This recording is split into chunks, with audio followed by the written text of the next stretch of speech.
warahmatullahi wabarakatuh. Waalaikumsalam warahmatullahi wabarakatuh. Asyhadu an la ilaha illallah wa asyhadu anna Muhammadan abduhu wa rasulullah. Alhamdulillah, pada pagi hari yang cerah ini kita bisa melakukan pembelajaran pendidikan agama Islam dan budi pekerti. Sebelum memulai pelajaran, untuk ketua kelas Mas Febri supaya menyiapkan kelas dan berdoa secara bersama-sama.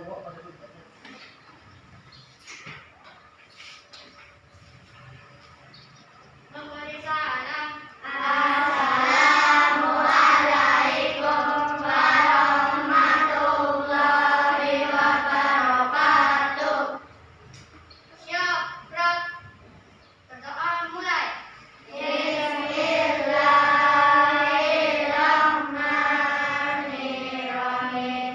Raditu billahi robban wa bil Islam dina wa bi Muhammadin nabiyya wa rasulah.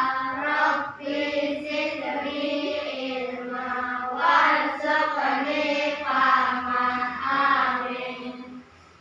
Ya, terima kasih untuk Mas Febri. Hari ini hadir semua ya. Hadir ya, alhamdulillah hadir. Karena pembelajaran sekarang itu kita bagi menjadi dua gelombang. Jadi ini gelombang pertama. Untuk minggu kemarin kita sudah mempelajari tentang apa? Ya benar, puasa bulan Ramadan. Allah mewajibkan kita berpuasa bulan Ramadan itu sesuai dengan perintahnya, yaitu surat apa dan ayat berapa tidak? Ayat? Iya pintar. Coba bunyinya putar gimana?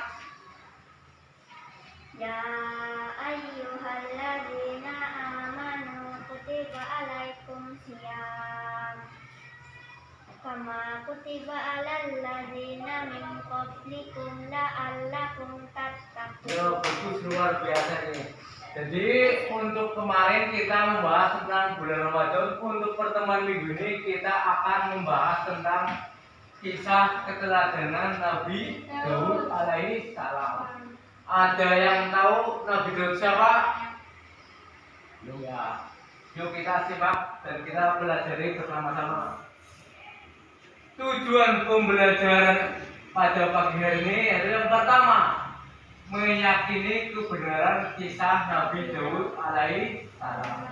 Yang kedua, menunjukkan sikap berani, rendah hati, sabar, kerjasama, jujur, dan peduli sebagai implementasi dan pemahaman kisah keteladanan Nabi Daud alaihi salam. Tujuan yang ketiga, peserta didik mampu menjelaskan mukjizat Nabi Daud alaihi salam. Yang keempat, siswa dapat menceritakan kisah keteladanan Nabi Daud alaihi salam. Kisah Nabi Daud alaihissalam. Nabi Daud alaihissalam adalah salah satu seorang nabi dari Bani Israel. Dari mana? Bani Israel. Ya. Yaitu dari Sibit Yahuda yang merupakan keturunan ke-13 dari Nabi Ibrahim alaihi salam. Itulah dia Nabi Daud. Nabi Daud alaihissalam hidup pada zaman Raja Talut. Raja Talut itu raja yang beriman.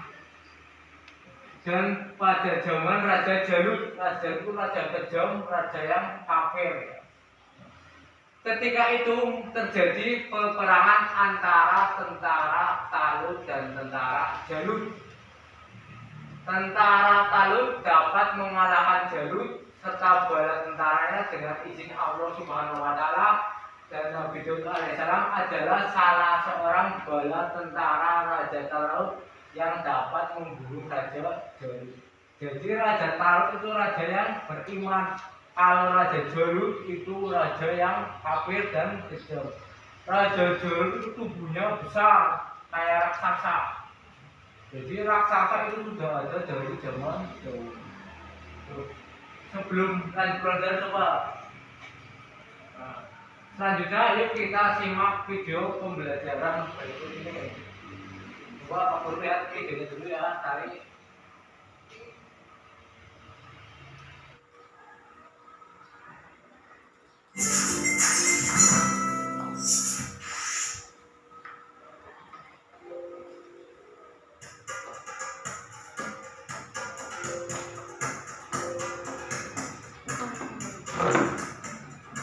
Kaum Bani Israel ketika itu hidup tertindas oleh kekuasaan Jalut yang menguasai tanah Palestina.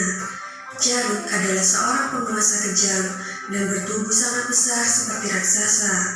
Pada masa itu, tidak ada satu manusia pun yang berani dan mampu melawan Jalut. Allah Subhanahu wa Ta'ala kemudian mengangkat seorang penggembala Bani Israel yang bernama Talut untuk menjadi pemimpin kaum mereka, di mana saat itu Bani Israel dikenal mempunyai sifat keras kepala. Terbukti pada awalnya Bani Israel menolak karena Talut hanya seorang penggembala miskin. Hal tersebut dijelaskan Allah Subhanahu wa Ta'ala dalam Al-Quran Surat Al-Baqarah ayat 247 yang berbunyi, Nabi mereka mengatakan kepada mereka, sesungguhnya Allah telah mengangkat Talut menjadi rajamu.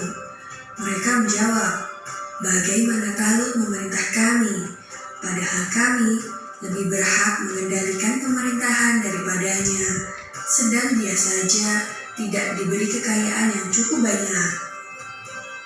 Nabi mereka berkata, sesungguhnya Allah telah memilih rajamu dan menganugerahkan ilmu yang luas dan tubuh yang perkasa. Allah memberikan pemerintahan kepada siapa yang dikehendakinya, dan Allah maha luas pemberiannya, lagi maha mengetahui. Maksud dari nabi mereka dalam surat tersebut adalah nabi sesudah Nabi Musa dan sebelum Nabi Daud diangkat sebagai pembawa petunjuk, nabi sesudah Nabi Musa dan sebelum Nabi Daudlah yang mengajak Bani Israel untuk melawan Jalut karena menindas kaum mereka dan menentukan Talut sebagai calon pemimpin mereka. Talut lalu memilih orang-orang terbaik yang berani menghadapi pertempuran. Salah satu yang ikut dalam pasukannya adalah seorang remaja yang bernama Daud. Ia diperintah oleh ayahnya untuk mengikuti kedua kakaknya yang maju ke medan perang, tapi ia tidak boleh maju di garis depan. Daud hanya diperintahkan untuk melayani kakaknya ketika lapar atau haus, untuk menyiapkannya makanan dan minuman. Jumlah pasukan Talut saat itu jauh lebih sedikit dibandingkan dengan pasukan Jalut sang penindas. Jalut adalah seorang panglima perang yang bertubuh besar dan setiap orang yang berhadapan dengannya selalu kalah. Talut lalu berdoa kepada Allah Subhanahu wa Ta'ala, ya Tuhan kami, curahkanlah kesabaran atas diri kami dan kokohkanlah pendirian kami dan tolonglah kami dalam menghadapi orang-orang kafir. Maka dengan kekuatan doa itu mereka menyerbu pasukan Jalut dengan gagah berani. Pasukan Jalut tak mengira bahwa lawannya yang berjumlah sedikit itu mempunyai keberanian bagaikan singa yang terluka, dan pada akhirnya pasukan Jalut dapat dikalahkan sehingga hanya tersisa Jalut dan beberapa pengawalnya saja. Talut dan pasukannya tak ada yang mampu menghadapi raksasa itu. Talut pun lalu berkata, siapa yang dapat mengalahkan Jalut, maka ia akan diambil sebagai anak menantuku dan akan mewarisi kerajaan. Lalu di saat itulah Nabi Daud yang masih remaja mengajukan diri untuk bertarung melawan Jalut. Maka dimulailah pertarungan yang tidak seimbang itu. Dengan menyebut nama Allah dan hanya berbekal sebuah ketapel dan 3 buah batu kerikil, Nabi Daud tidak ragu untuk melawan Jalut. Nabi Daud selalu bisa menghindar dari tebasan pedang Jalut. keteguhan imannya kepada Allah Subhanahu wa Ta'ala, maka pertolongan pun diturunkan kepadanya.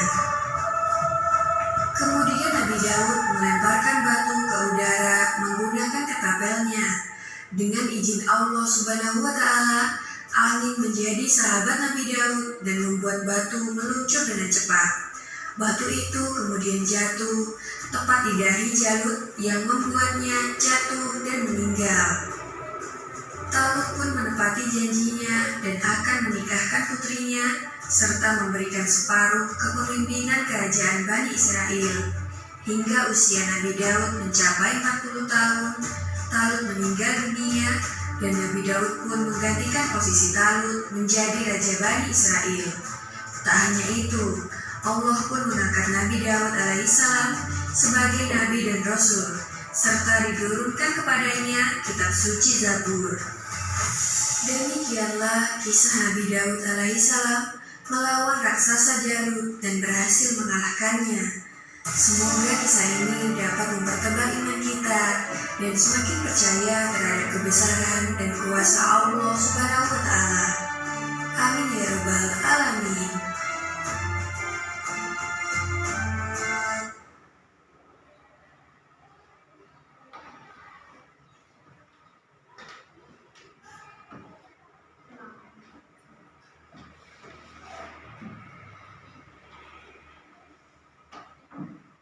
Itulah kisah Nabi Daud yang berperang melawan Raja Jalut yang jahat dan kejam.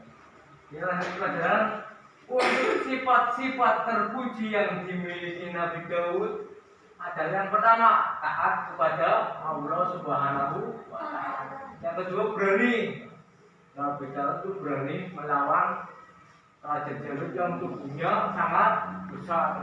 Nabi Daud itu tubuhnya kecil, tapi karena Nabi Daud berani, dia bisa mengalahkan Raja Jalut yang kecil. Makanya kalian juga harus meneladani sifat berani. Kalau ada teman kalian yang salah, kalian harus berani mengingatkan. Ada temennya yang mencontek, kalian harus berani menegur. Febri jangan nyontek, karena itu tidak baik. Sifat yang ketiga, Nabi Daud alaihissalam adalah raja yang sangat adil. Semenjak menjadi raja itu, Nabi Daud itu mempunyai sifat yang adil terhadap semua rakyatnya. Yang keempat, Nabi Daud hidup dalam kesederhanaan. Makanya ada yang kalian pernah dengar puasa Daud. Puasa Daud itu sehari puasa, sehari tidak. Itu Nabi Daud. Sedina puasa, sedina orang. Itu namanya puasa Daud. Lanjut.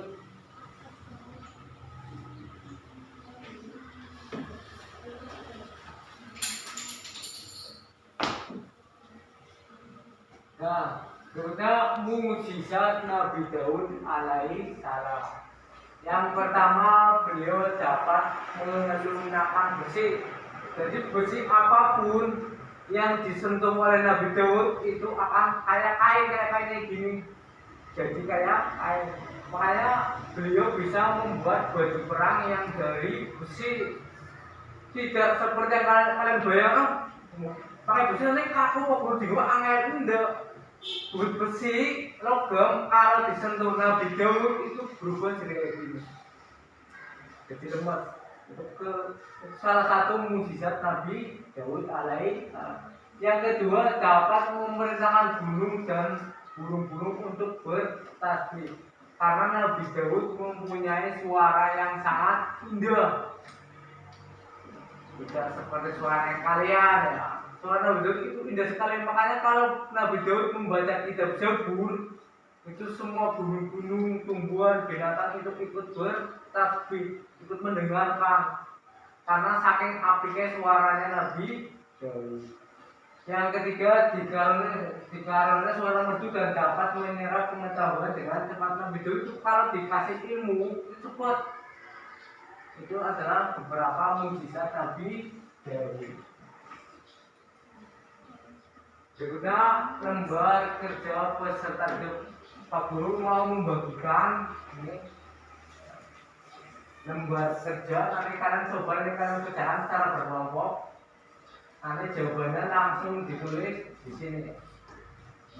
Jadi kalian kerjakan terus. Pak Guru minta nanti tampil di depan untuk menjawab pertanyaannya. Yang seperti satu, dua. Dengan tulis langsung di sini ya.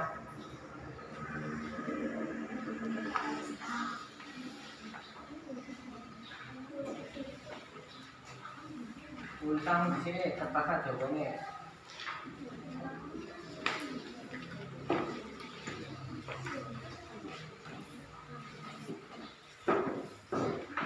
Salah satu kelompok yang diisi satu saja, satu kelompok yang diisi satu saja ya.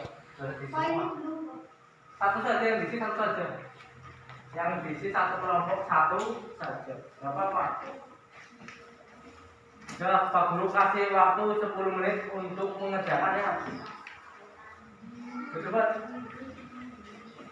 satu kelompok yang dijawab satu saja. Langsung di sini tulisan jawabannya. Mungkin langsung ya. Yang tulis tulis yang namanya tulis. Satu kelompok berapa anak?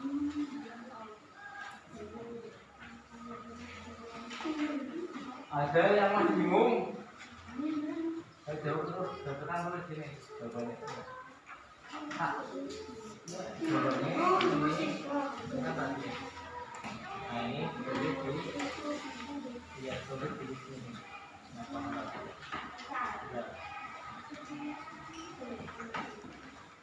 Keluarnya saya nggak bisa warna berwarna.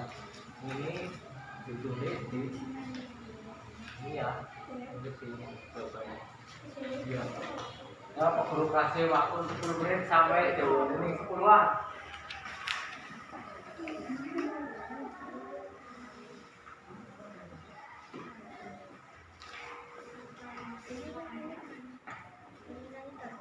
Ya,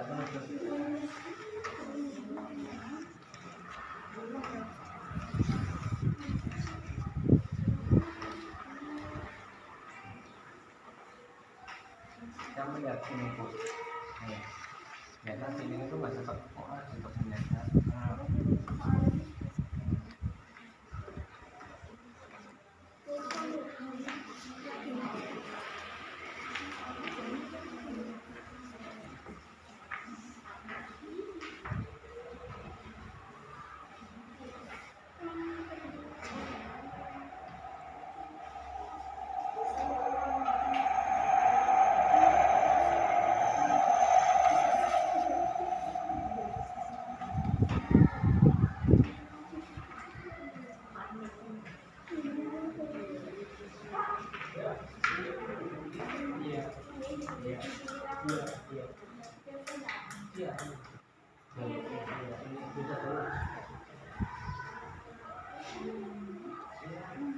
Pak Guru kasih menit, bisa 5 menit nih, tinggal 5 menit lagi.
kurang 2 menit lagi.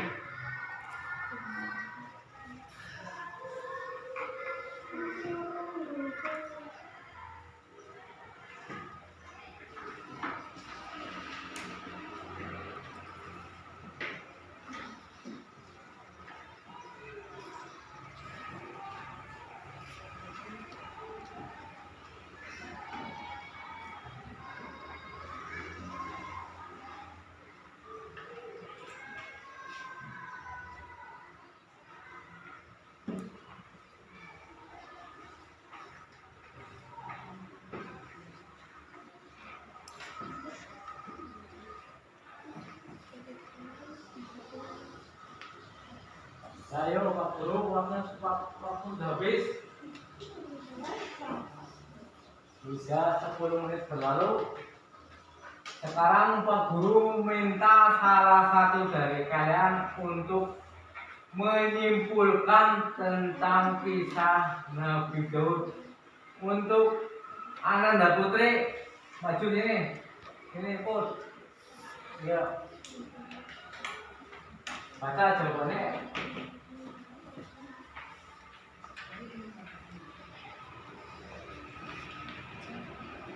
Nabi Daud alaihissalam hidup pada masa Raja Daud yang beriman dan Raja Daud yang kafir. Ketika itu terjadi peperangan antara tentara Talut dan tentara Jalut.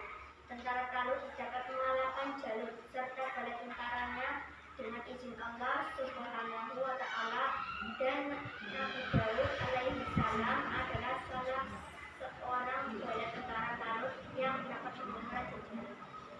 Ya, terima kasih luar biasa. Yuk tepuk tangan buat Putri yuk. Jadi itu adalah soal yang Pak Guru berikan. Nanti di rumah kalian boleh dipelajari lagi ya. Lanjut ke materi berikutnya.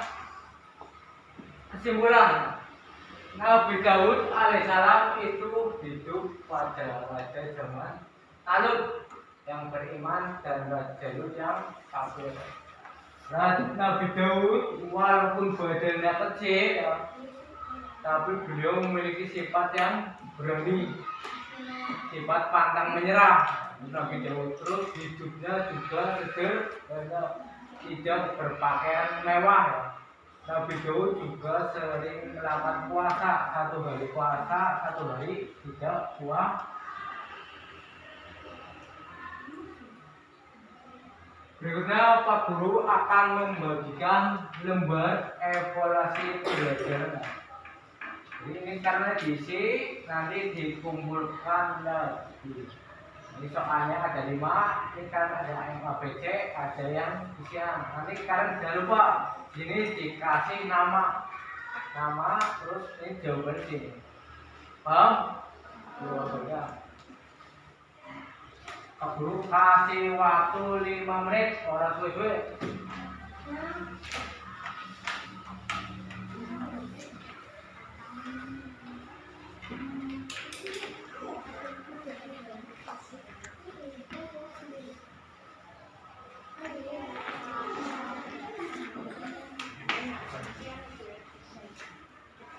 Terus buat 5 menit dari sekarang. Ya. Sini jawabannya. Iya. Oke.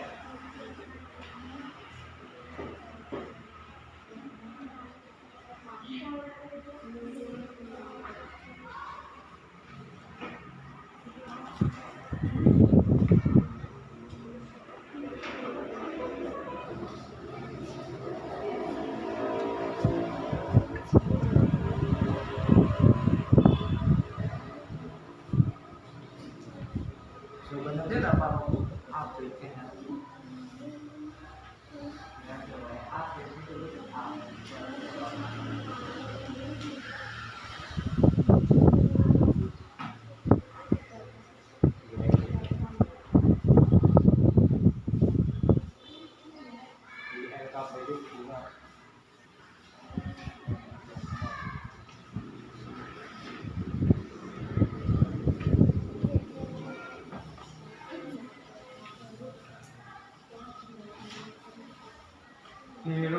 untuk mengetahui cerita kisah-kisah Nabi, kalian boleh menggunakan handphone ya. Kan banyak kisah Nabi Daud, kisah Nabi itu banyak. Kalian di rumah HP itu jangan buat mainan terus.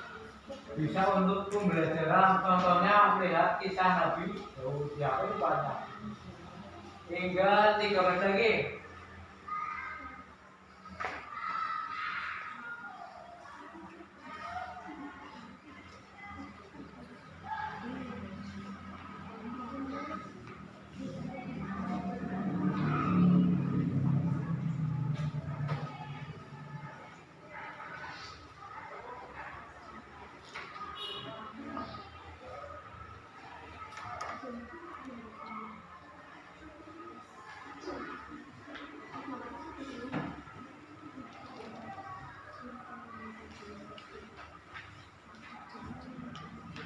Kurang 2 menit.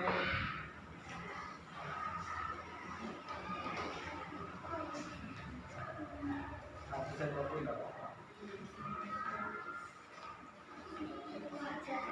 Tidak berarti. Coba mau berikan nanti.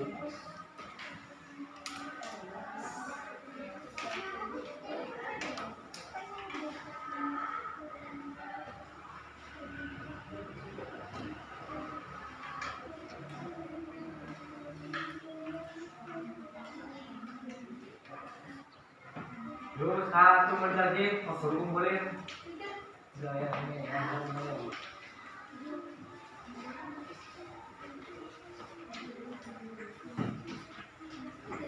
Ya, boleh.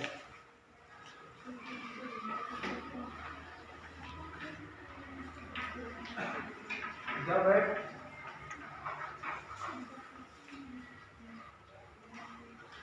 Ayo. Ya.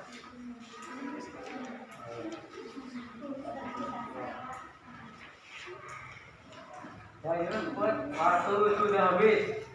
Nah, ya. Ini ya, apa? Jadi Nabi Daud itu menjadi raja berapa tahun? Ada tahu? Selama 40 tahun. Tadi kan sudah. Untuk pembelajaran ini Pak Guru cukup sekian ya. Sebelum kita tutup, kita doa bersama-sama dengan membaca surat Al-Asr. Yuk, bareng-bareng. A'udzubillahi minasyaitonir rajim. Bismillahirrahmanirrahim. Wal 'asri innal insana lafi khusrin illa alladzina amanu wa 'amilus sholihati wa tawassaw bil haqqi wa tawassaw bis sabr. Allahul azim. Terima kasih. Sebelum akhiri, wassalamualaikum warahmatullahi wabarakatuh. Waalaikumsalam warahmatullahi wabarakatuh. Ya, boleh.